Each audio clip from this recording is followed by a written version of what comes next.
the right touch. Well, that's why I'm here. That's what this whole segment's for. It's for you.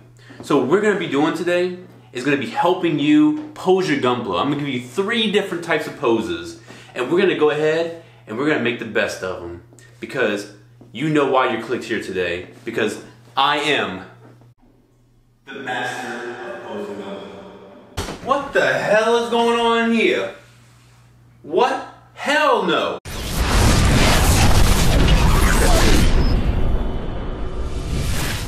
So here we are once more, gonna be doing the poses for the ZZII.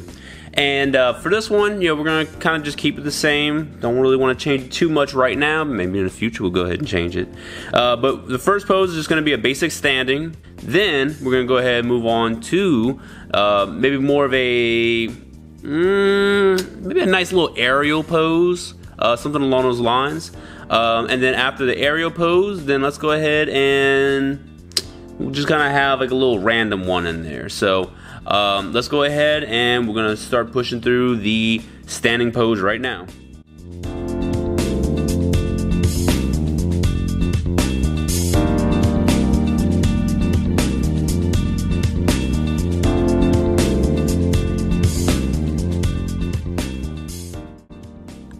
And here he is, all nice and posed and just doing his little standing. Now what I can tell you is that this pose is actually just hard due to the fact that these hands are so difficult to keep in, and I don't have any glue, but if I did have some glue, then this would have been, those little hands at the wrist joints would have been glued, because they just keep on falling out. But overall, this is a pretty nice pose. If you just want him standing up on your shelf, doing pretty much exactly what he's doing right now, then that's fine. This is something that you can definitely work with, and just make sure you keep the feet as wide open and straight as possible, so that way he can catch that balance without keeping his legs kind of like nice and straight like that. It's going to be a little bit difficult to keep him posed. And looking on the back, nothing really too special. The only thing that's going to be difficult is keeping those binders out. So if you really were trying to get these little binders right here out, this one can, this one can't, so you're going to have to do a little editing on those little joints to make them not as flimsy. I don't really have much tools with me to go ahead and accomplish that, but overall it does look fine if you just leave them straight down. Okay, so the next one I'm going to go ahead and pull off is maybe just something like with the beam sabers. I know he does have the cannons and everything, which is cool, but I do like beam saber poses, so let's go ahead and try a hand at that one.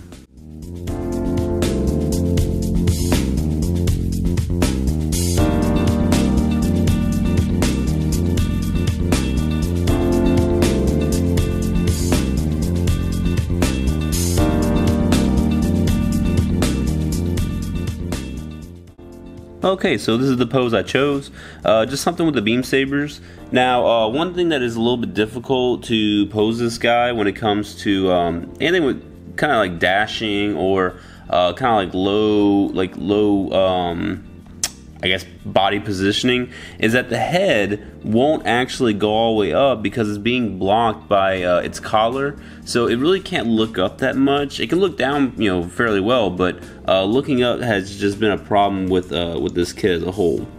Also, these shoulders, they're really going to be able to, they're really going to be getting in the way with these binders. So you may have to just do some little modding and some little extra work here and there to really pull it off. But with the whole frame, with the whole kit and frame, it does look pretty decent.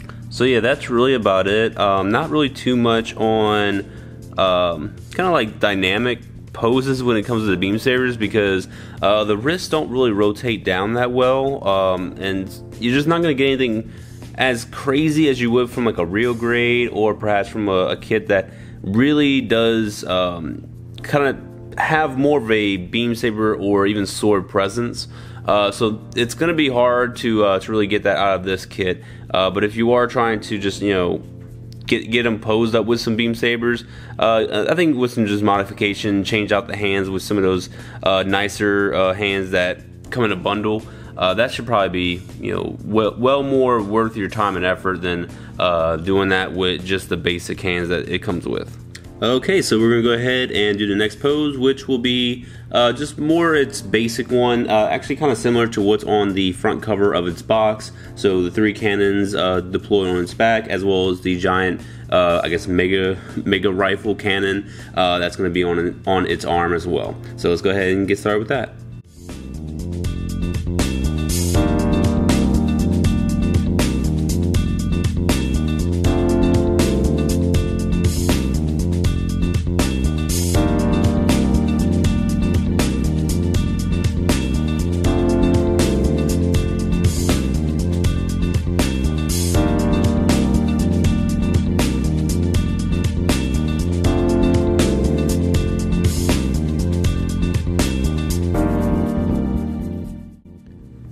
So here's the pose. Nothing really too spectacular, but I think this is kind of one of the more dynamic poses that you're really going to be able to get with this kit. Looks really great. It's just kind of disappointing in some aspects because the shoulders truly do limit how much can really get posed from this kit. The cannon looks amazing. There's no issues with the beauty of this giant beam cannon rifle. The legs are pretty dynamic. You can put those in different kind of poses. The waist doesn't really have any kind of good swivel. There's no ab crunch, so you're really limited on that end. And then the hands, obviously, if you get some dynamic hands, you might be good. Then with these little back skirts kind of not always being as tight, that kind of like stops it from doing some crazy stuff. The head, try and get that, you can get it down or up, however you want. I usually try and keep it like maybe a little bit neutral, not really looking all the way down like it's shy, and not looking all the way up to the ceiling. Well, actually, if I can make it look up a little bit more, I would definitely do that. But kind of limitations on this kit. So other than that, it looks really good. If I had to say what pose I would like keep it in on my shelf, it would probably be this one. And then this little back cannon, you're gonna have to rotate that, like take it off and then flip it upside down if you're gonna want it to be like this, which can be a pain and a little irritating at times, but overall it's not really too bad. So other than that, guys, definitely thanks for watching. Thanks for watching this little mini series I have. I actually enjoy doing the pose videos more than what I do the reviews. So if y'all enjoy these as well, definitely give it a thumbs up. Let me know in the comments below, and I'll definitely keep doing these, progressively. And once I get to Japan, I'll be able to actually get my my rotating stand again, so that way I ain't gotta manually rotate this kit. But other than that, guys, definitely thanks for watching. Please rate, comment, subscribe, and I'll see you in the next review. Bye.